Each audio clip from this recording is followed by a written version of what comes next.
I'm Paul Hutchin, political editor of the Daily Record.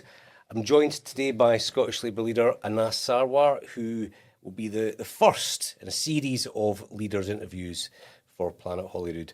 So welcome back. It's great to be here. Thanks for having us. We'll talk about your manifesto launch. Good to have an Edinburgh boy or in Glasgow for a change, so that's good. Listen, I love Edinburgh and Glasgow. Me too. Two great cities. It's not as good as Aberdeen, but they're both getting there. So we'll talk about the manifesto launch, which was on Monday. But first, let's just talk about the polls, because everyone's chinning you about that. Some polls show Labour about 20 points behind the SNP, with only a few weeks to go. What do you say to people who will say to you, this election is as good as over? Well, first thing I'd say is the people who decide this election are the people that vote in this election. An opinion poll is a snapshot of a subsect of the population. So people should vote for what they want to happen on May the 7th. And after 20 years of SNP government, I'm arguing we need change, and give me 5 years to do things differently here in Scotland. The second point I'd make is the very same polls and the very same pollsters this far out from the general election were saying that Labour was going to win around 12 to 15 constituencies. We ended up winning 37 constituencies. The SNP ended up winning less than 10. So everything is to play for. And the job, I think, of all of us, me included, but other political leaders, is talk about ideas, talk about what we do differently, rather than fixating on the polls, and let the good people of this country make their judgment on the 7th of May. Do you agree with me that you've got three mountains to climb? You've got to claw back support that you've lost to reform. You've got to eat into the SNP's big lead. And you've also got to think about the Greens, who are polling well on the lists, because you could win 10, 12 seats off the SNP in the constituencies, but that could be sort of more than compensated for if the Greens do well in the regional lists. Well, two points to make. One is, since I took on this job, I've had to climb mountains. People said we couldn't survive, we did. People said we couldn't win the general election, we did. And now I believe we can and will win this election, but I've got to persuade people across this great country that change is needed and that we are the only route to change. The point you make about the Greens, I think it's obviously for the Greens to design their own electoral strategy, but it seems that the Greens have decided doing a deal with the SNP is more important than maximising Green MSPs. Reform are standing more candidates than the Greens in this election, and I just find that bizarre. I think but that's for the Greens to answer for. In terms of our own position, Reform have accepted they can't win this election. You heard that from Nigel Farage directly yesterday. They never could win the election, but at least they're now accepting they can't win this election. All Reform can be is noise in this election and try to divide us. So they don't offer change, they can only stop change. The SNP can't offer change because they've had 20 years. If they had a good idea, they would have implemented it by now. There is only one route to change in this election campaign, and that's through me and Scottish Labour, because ultimately, after this election, it'll either be John Swinney, who gets a third decade, or it'll be me as First Minister, given an opportunity for 5 years to fix the NHS, to make life more affordable, and to build a better future for our country. And that's the case I'll be making, as I say, over the course of the next few weeks. So let's talk about the manifesto. I've read it. It's very much not a tax-raising manifesto. You're not going into this election saying you're going to jack up people's taxes. The theme running through it is that you want to get growth into the Scottish economy, and you've actually set a growth target. So I'll just have a look at it. I think you say that you want to boost GDP by between 2.1% and 2.4%, which would then, if that happened, around 0.4% a year, which would have the effect of generating more resources to spend on the things that you want to spend on. But I'm watching the TV just now, and the carnage in the Middle East that has been caused by Donald Trump, and what's happening to people when they're putting petrol in their cars, and the effect on domestic heating bills. And you look at what he's doing on tariffs as well. You're not going to get that growth, are you? I mean, while Donald Trump is in the White House, the idea that the UK is going to get decent economic growth is just a fantasy. Well, I think it's important to make one big clarification. Yes, we have an ambitious growth target in this manifesto. Yes, we will strive to achieve that growth target in this manifesto, but not a single commitment made in this manifesto is contingent on achieving that ambitious growth target. What we've said is that everything is fully costed, everything is deliverable. within the existing budgets or the projected increases to existing budgets. But if we are able to achieve that additional growth, we will use that additional growth to achieve more in our public services, but also bring down taxes in the next parliament. I think that's a much fairer approach to take. And you've seen that from the IFS analysis. We're not coming into this election. I mean, I could have taken the approach of other parties have done, which is promise the world with no intention to deliver it. That's not what we're doing with this manifesto. I'm being honest about what we can achieve. I'm being ambitious on how we achieve it, but it's ambitious but deliverable. But the reality, again, is you only get the change if you vote for the change. So that's 125,000 new homes.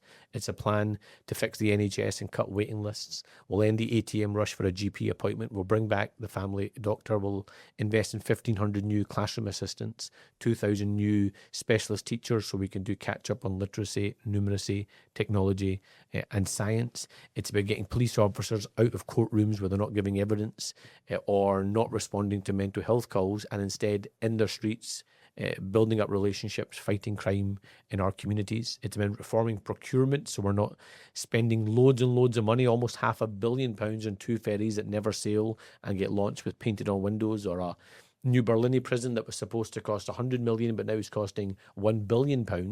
It's about stopping the waste, cutting down the layer after layer of bureaucracy, respecting people's money and spending it on the front line. And if we do achieve that growth with our ambitious plans on the levers we have available to us in Scotland, for example, abolishing business rates in our town centres and high streets and having a fairer local levy that puts the onus on the online giants that are making huge profits, then I think we can achieve that ambitious growth target. But again, emphasise, bold, ambitious, but deliverable, but not contingent on that growth target. Can I make one other broader point just about the international crisis, Paul? Because I think it's really important. There'll be people that are watching their television screens every single day in despair in this country. And I could take an approach which says, let's feed off the despair, let's offer people no hope, and just pretend that we have to point the fingers of blame somewhere else. That's not the approach I'm going to take. The country needs hope and it needs change, and I want to deliver both. But on the crisis, the reason why we're in this crisis is because of the illegal actions of Benjamin Netanyahu and Donald Trump. But the job of the First Minister is not to be the chief lobbyist. It's to deliver for this great country. And it's not just to point fingers of blame or to try and use that international conflict to try and score points against a UK Labour government. So, of course, I'll press a UK government to do as much as it can to support household incomes, but I will use the office of First Minister. I will use the full force of the Scottish Government, both in terms of its staff base, but as well as its budget, to make sure we're protecting jobs and livelihoods in the here and now. That's why if the war continues, if the instability remains, we will have a £100 million emergency support package. It's something I know that the Daily Record itself has been asking parties to be upfront about the challenges we face right now and come up with proposals about what we do to fix it. And that will include bailout loans for energy intensive companies so we can protect jobs in the here and now. It'll mean bulk buying fuel so we can drive down prices at the petrol pump. It'll mean crisis loans and grants for households that get themselves in trouble.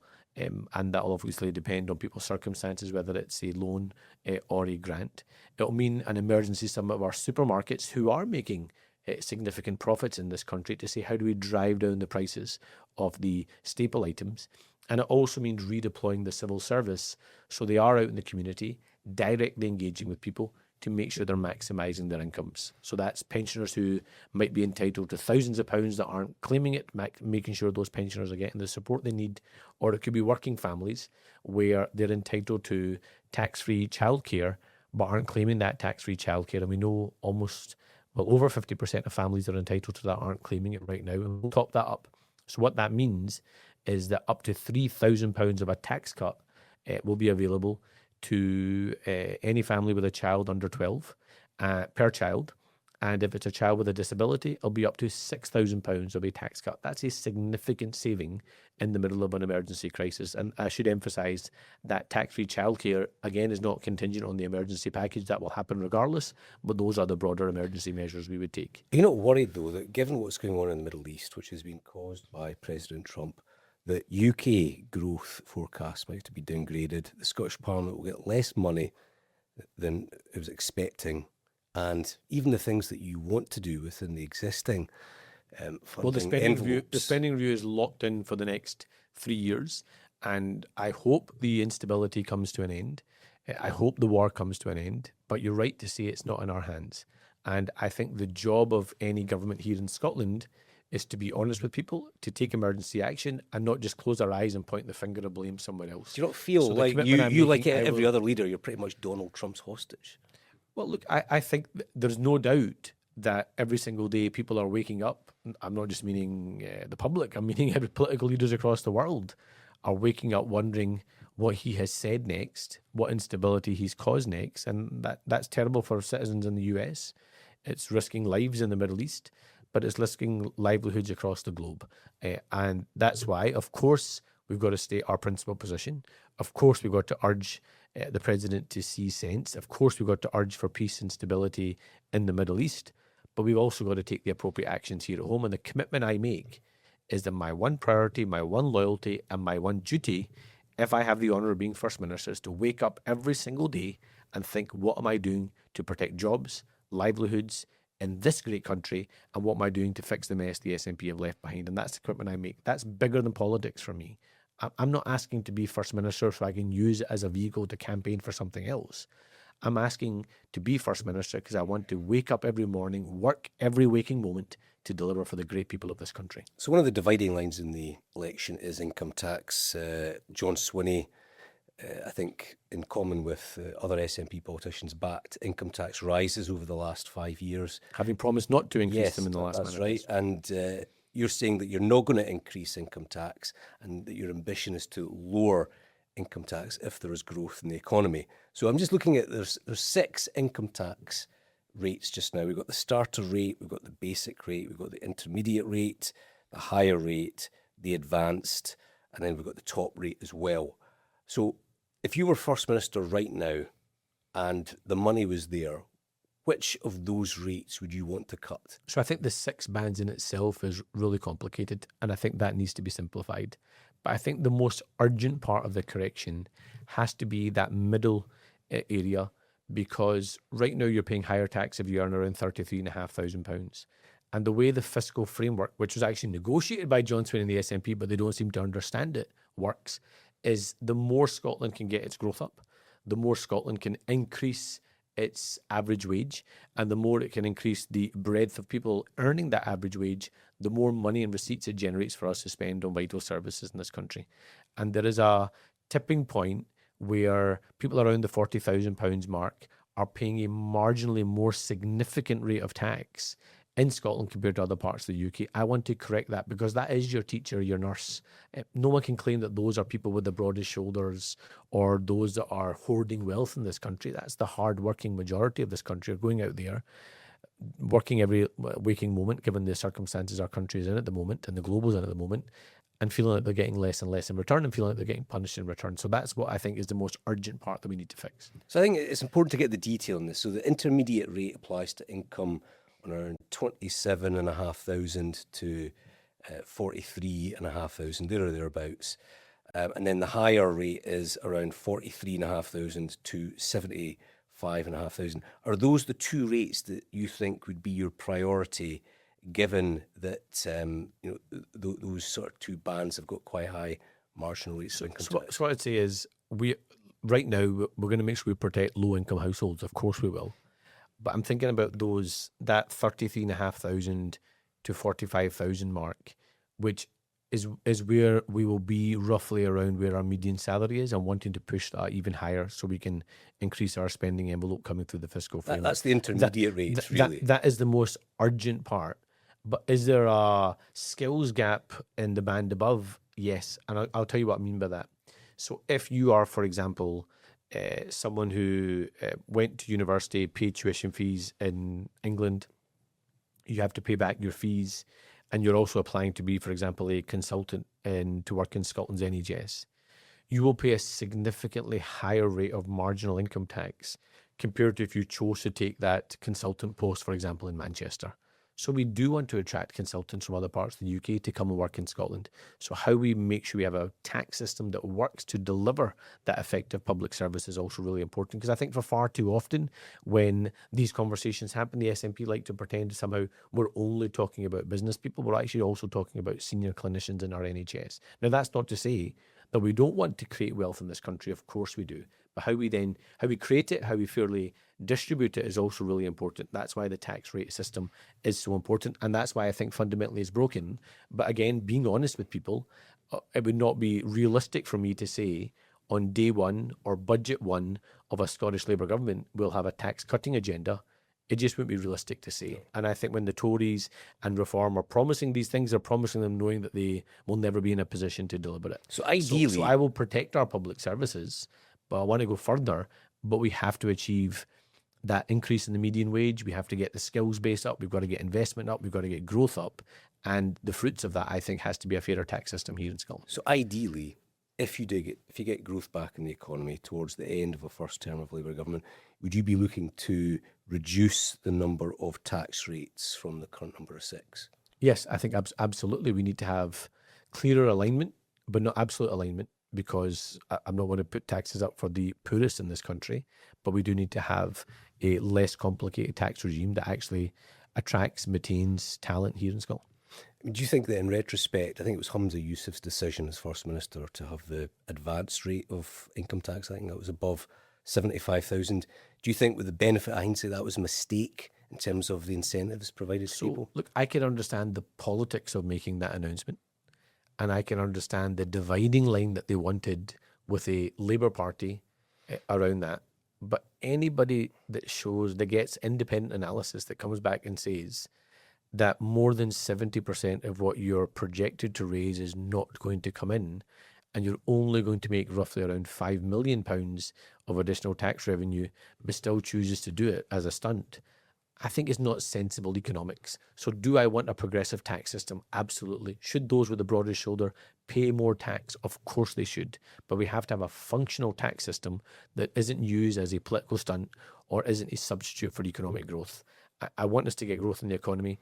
I want particularly people on middle incomes to feel more support, because we need to increase the number of people on the median salary, and we have to increase the median salary because that is what's going to make the biggest impact through the fiscal framework to have the money to spend on our skills system and our NHS and much more. Sounds like what you're saying is that you understand the principles behind that extra income tax rate, but it's not actually raising the money that you would hope, and that if circumstances allowed, that you'd maybe want to get rid of that additional income tax rate. So what I'd want to do is making sure we have a tax system that works for the purpose it's meant to be there for, which is to adequately fund our public services and make sure we have redistribution of wealth in this country. But you do that by having a system that is properly designed, properly matched to your skill system, properly matched to your public sector needs, properly matched to your growth strategy for the country, and not simply just being performative politics.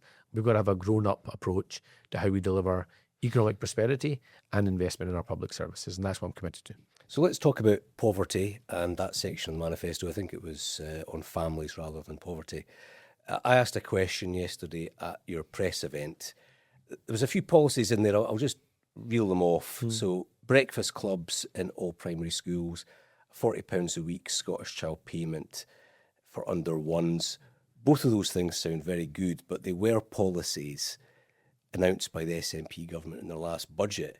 So just reading that section, you're not worried that you might come across as a bit of an SNP tribute act, that you don't really have you don't have your own ideas, that you're just sort of saying that you're going to accept the status quo and hope that works? No, I'm actually making a different argument, Paul, which is I think for too long the SNP argument has been that the one route to lift kids out of poverty in this country is purely through welfare or by setting up another public sector body, Quango.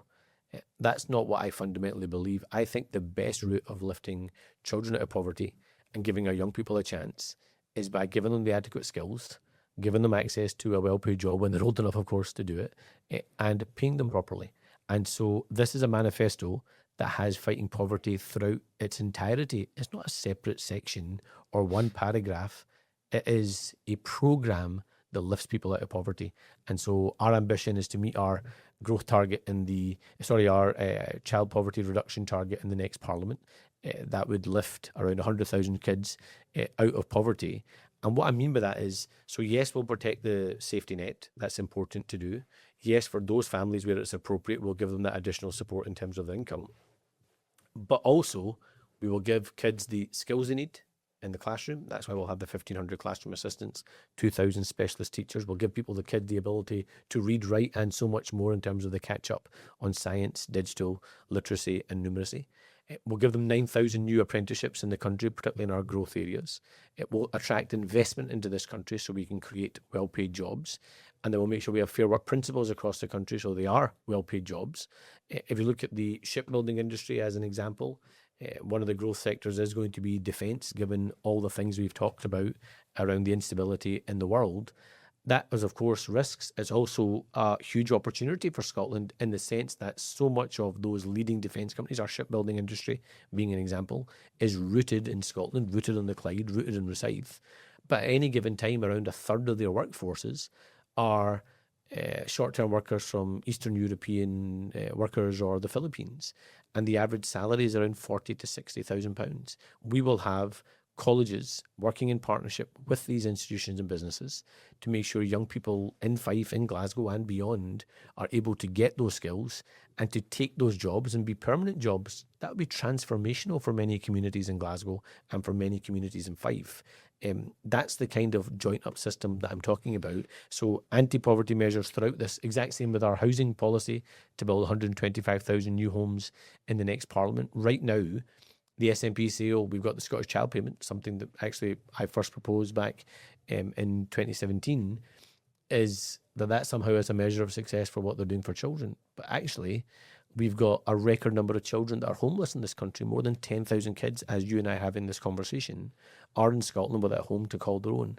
Building those 125,000 new homes, making rents more affordable, having more affordable homes, driving down the cost of mortgages. These are all things that also help lift children out of poverty. So this is an anti-poverty, pro-prosperity and equality manifesto that I'm ambitious about, but we again only get if people choose change on the 7th of May. So let's just go back to the targets, because that wasn't in the manifesto. That does seem to be new. Right now, I think the poverty level for kids is 21% in Scotland, which is around 210,000 children.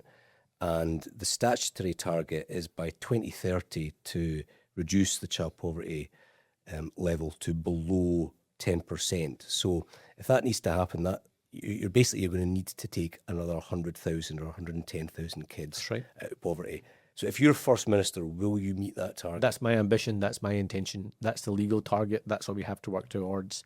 And that's why Are you confident you'll do it? I am confident, but it's hard work. It's ambitious, but that's what you should expect from your government in Scotland. And so I believe we can achieve that. And the way we achieve that, again, to emphasise, is not just simply thinking about it in the way of welfare. We have to think about skills and work. So, as I said to you before, I believe in the welfare state. We will protect the welfare state. But if you're asking me if that's the way of defeating structural poverty, I will say no. If you're giving me the choice, do you give a young person a welfare payment or do you give them a skill and a job? I will always choose give them a skill and a job, because that's how you defeat structural poverty and lift families out of poverty and have social mobility in this country. So with about 3 weeks to go until polling day, what do you think is the number one issue in this campaign? Is it the NHS or is it the cost of living? So I think it probably depends who you talk to in the country, but they're undoubtedly the two top issues in the country. I think given the economic instability that exists right now, given the rising prices at the petrol pumps, given the threats and the ongoing conflict in the Middle East, I think the cost of living is probably most front and centre in most families' minds right now. But I think every single family at the same time will know someone that's waiting on a waiting list, or will know someone that's had to go privately to pay for NHS treatment, which again impacts on that family's cost of living. So I think cost of living is probably at the moment most forefront in people's minds, but the NHS is always there as well, and both those issues are ones that I want to confront. The IFS released a press release yesterday about the Labour Manifesto. I'll just read one bit of it. They said, most of the spending that is pledged is from within existing budgets and in many cases represents only small changes to how that money is already planned to be spent. Does that not basically say that it's a very, very cautious manifesto? So what it is an honest manifesto about our ambitions. And of course, we want to go even beyond our ambitions if we meet our growth targets. But I've very deliberately taken an approach in this election campaign and in this manifesto, Paul, is people have heard big promises from politicians that they then haven't delivered. The SNP promised, remember, they promised every kid an iPad. They promised every kid a bike. Now they're promising every kid crayons. In the election campaign, I'm going to give the kids the teachers, the classroom assistants, the apprenticeships, the skills, the jobs they need so we can confront the big challenges facing our country. So this is a manifesto that is about fixing the mess, getting the basics right in this country, but also building institutions that will last in the longer term.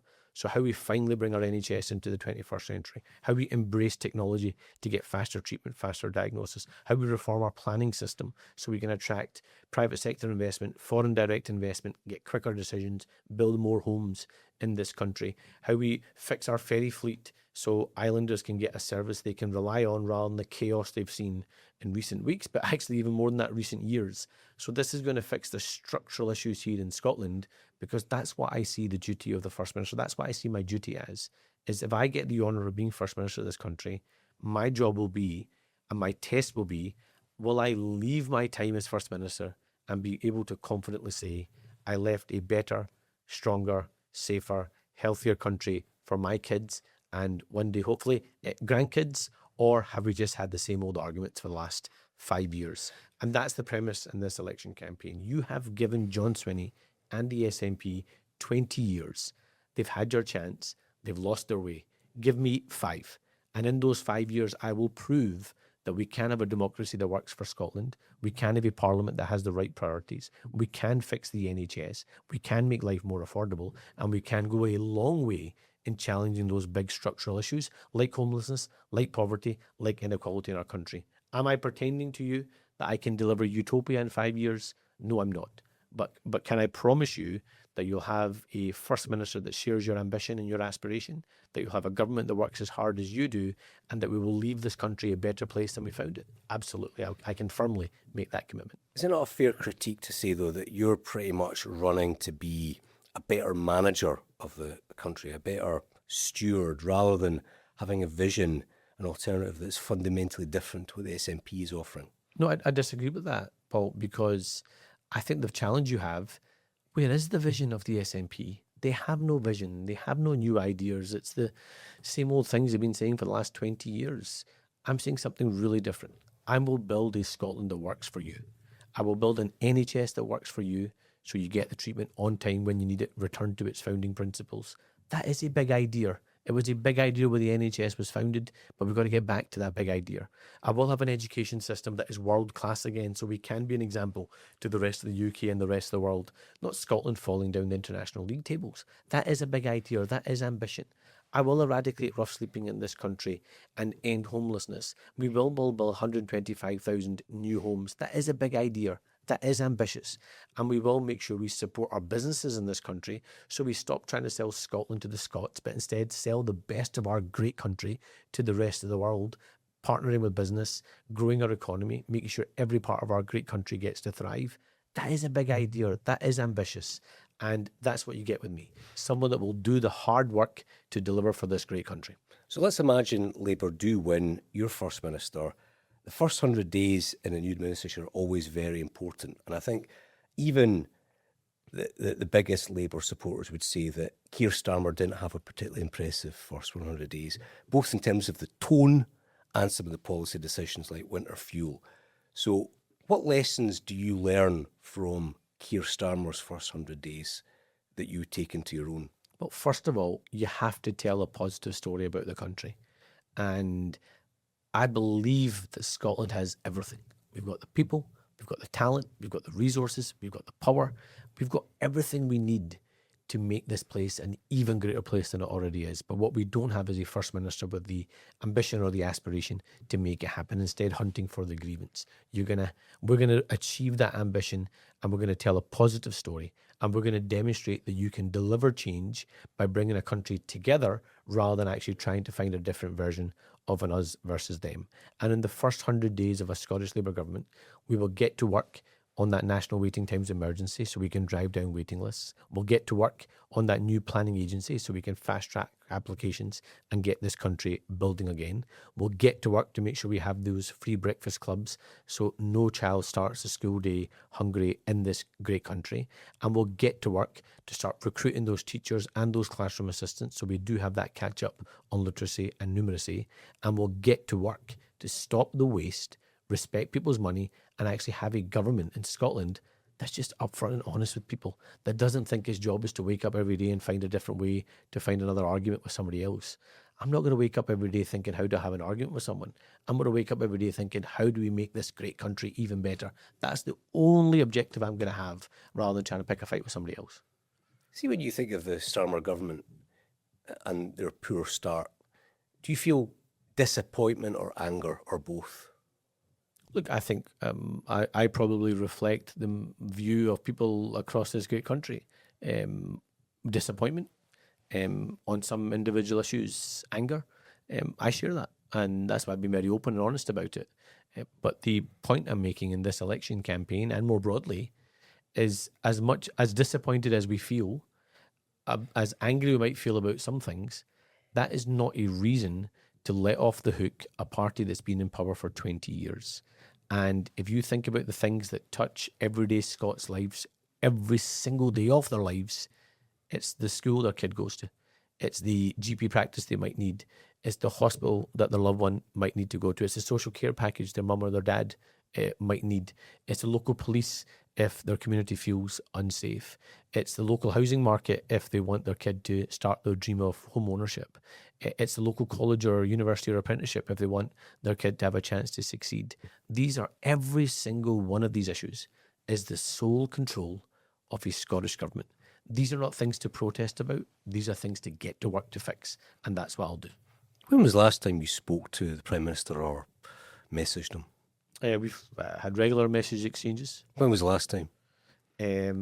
Probably a few weeks back. It's probably the last time there was a message exchange. But what was the gist of it? Our teams talk to each other regularly. What was the gist of it between the period? The last message exchange was around wishing us well in the election campaign, and our teams are obviously in close communication around government announcements, around any particular investments or any issues that might crop up that are in Scotland's national interest. Do you wish you'd called for him to resign sooner? Look, I think that's a hard judgment call to make. I suppose I got to the point, because I think it's important to think about the moment that was the tipping point for me.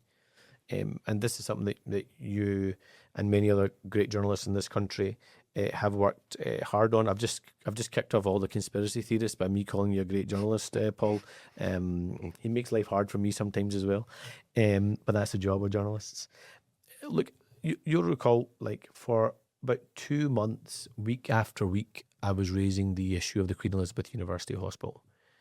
Whether it was the fact it opened before it was safe and ready, the fact that children lost their lives, adults lost their lives, children got infections, people weren't being told the truth, staff were being gaslit and bullied. It then was revealed that the hospital hadn't been validated, that there were individual wards that still hadn't been cleared as being safe, and the SNP government was saying one thing in public and another thing in terms of its conversations in private with the health board. And I honestly believe if that had been in hospital anywhere else in the UK, it would be mainstream national news day after day, week after week, because of the state of the scandal. I think the biggest scandal in Scottish political history, certainly in the devolution age, at least. And having asked those questions about the validation of the hospital, you'll recall, because I think you were there, Paul, I came out of the chamber, and as you often know, you get doorstepped by journalists often when you come out of the chamber. Every single not a single question was about the hospital. Every single question was about judgments made by Keir Starmer. And in that particular one was around the appointment of Peter Mandelson as ambassador.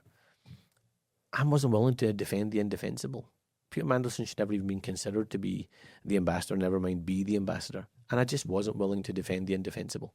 And so I wasn't going to be like others who might think one thing in private and say another thing in public. I was just going to be honest with people, because I'm the person that's looking people in the eye in this great country, asking for their support, asking to be their First Minister, and they deserve to know what I'm willing to accept. what my red lines are, what my standards are, and what I would do differently. And so, I was honest, and we could do a lot more of that in politics. Everyone tweets things that they regret, but with the benefit of hindsight, do you regret calling Peter Mandelson an old friend? Look, absolutely. I mean, it was a clumsy kind of old friend, new ambassador. When in actual fact, I think the first time I properly met Peter Mandelson was back in 2021 or something like that.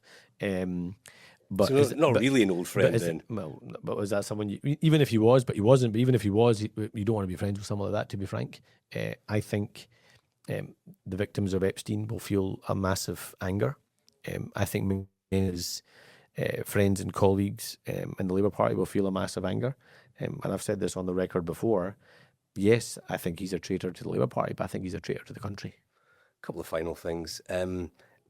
You're known as someone who always tries to convey a sort of positive image of what Labour wants to do. Do you have any regrets about that line at conference about hold your nose and vote Labour?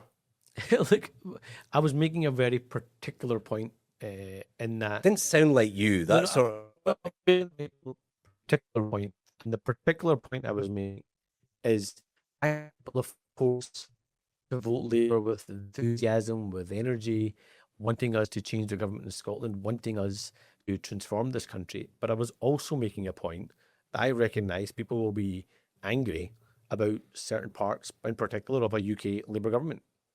But the point I'm making is, if you accept that this country needs change, if you accept that the SNP have had their chance and lost their way, and you want a change of government, there is only one route to get that change. Reform can't do it. The Greens don't want to do it. They're in cahoots with the SNP. As energetic and bubbly as Alec Cole-Hamilton is, he can't do it. There is only one route to change in this election. And it's a straight choice. It's either going to be John Swinney or Barry. And if you want to take that one route for change in Scotland, you need to vote Labour on May the 7th. And that's with enthusiasm or with anger. You need to. I just contrast it with Tony Blair in 97. You know, he gave people a positive reason to vote Labour, and they did so in their droves. Whereas your message at that conference seemed to be Labour may be bad, but we're not as bad as the SNP. No, look, I'm making a different point. What I'm saying is, of course, I want people to vote with energy and enthusiasm. But let's be honest, I think, and any politician that tells you this isn't true isn't telling you the truth. Let's be honest, when you go out there and have the conversations, most people are scunnered with politicians of every colour. Let's just be honest about it. And the point I always say is, if even some politicians are scunnered with politics, imagine how the public feel. So there is a scunner factor out there. But the point I'm making is, the way of confronting that scunner factor in Scotland isn't keeping the guys that have been in for 20 years in for another 5 or another 10. It's about changing them. And there's only one route to change in this election. That's with me and Scottish Labour. And I hope with hard work, with energy, and with all humility, obviously, as well, I want to prove to people that we can have a government that works in everyone's interests. And honestly, even if that is people that are pro-independence, I still want an NHS that works for them. I still want a housing system that works for them. I still want their kids to get the support they need at school. I still want their kids to get the apprenticeships. They feel that they're being blocked, though. Their dreams are being thwarted and blocked because the Labour Party will not tell them what the route is. No, I actually, but I'd make a different point. I think their dreams of those young people are being thwarted, but they're being thwarted by an SNP government that's been in for 20 years. I want them to live their life ambitions of a good job, of a home to call their own, of a safe and secure community, and a country that feels better and stronger. That's what I want. That's what I think the vast majority of people in this country will feel that their life's ambition is. Yes, of course, there'll be some in this country whose life ambition is to achieve independence. But even a lot of independence supporters will say their life's ambition is for their kids to do better than they did. Do you think independence I think that generational promise has been broken. I want to fix that generational promise. Would independence be a disaster, do you think? Look, I don't support independence. I don't support a referendum.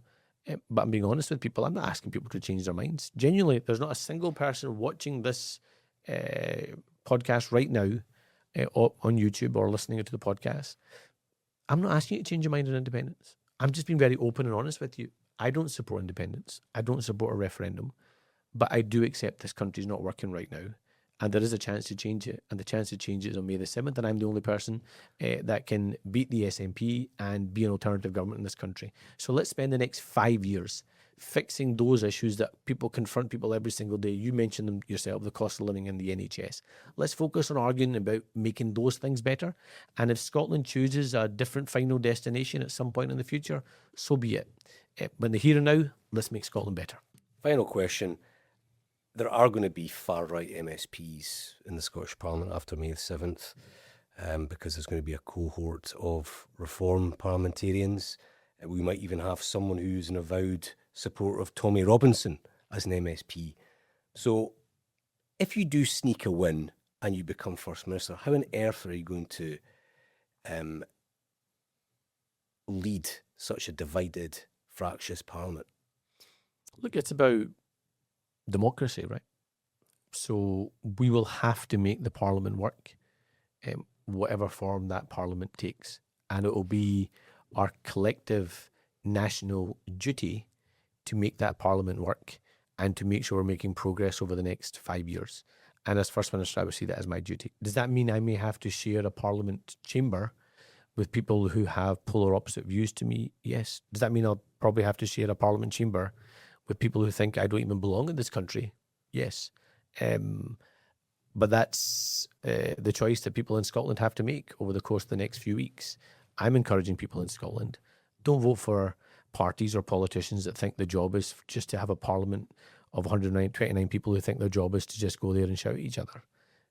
Elect 129 MSPs who think their job is to go in there, work hard and deliver for you. And that's the promise I can make with every single Scottish Labour MP that's elected. Is racism worse now than it was 5 years ago? I think it's certainly different now. So I think about what racism was like when I was growing up compared to what racism is like now. I think it's perhaps less in-your-face violent than when I was growing up. But is it perhaps more insidious now, more focused around social media feeds? Probably. Do people feel, I think, a sense of liberation that they can maybe say things perhaps that they might not have said in public before? Sadly, yes. But I still also fundamentally believe in the decency of human beings. I honestly think there is a noisy minority in this country that want to pretend that they are some kind of majority. I think the vast, vast, vast majority of this country are decent, honest, hardworking people who just want to get on with their lives and want things to be better. And they're probably not engaging in the tit for tat online because they're too busy working hard trying to deliver for their kids and their communities. And those vast majority of good people need a government that's on their side, and that's what I promise to deliver. Okay, I think we've run out of time, so thanks to Anas Sarwar. My pleasure. Thank you so much for joining me. And thanks also to Darryl from the Records video team who produced this episode. You can listen to the special episode on Spotify or Apple Podcasts or watch it on the Daily Record YouTube channel. Don't forget to follow us on Instagram and TikTok for the latest news and the best bits of the podcast. We will never turn our back on a single Scot. We've got to wrestle with those challenges. This is the same nonsense we have heard time and time again. This is our country. Let's fix it together.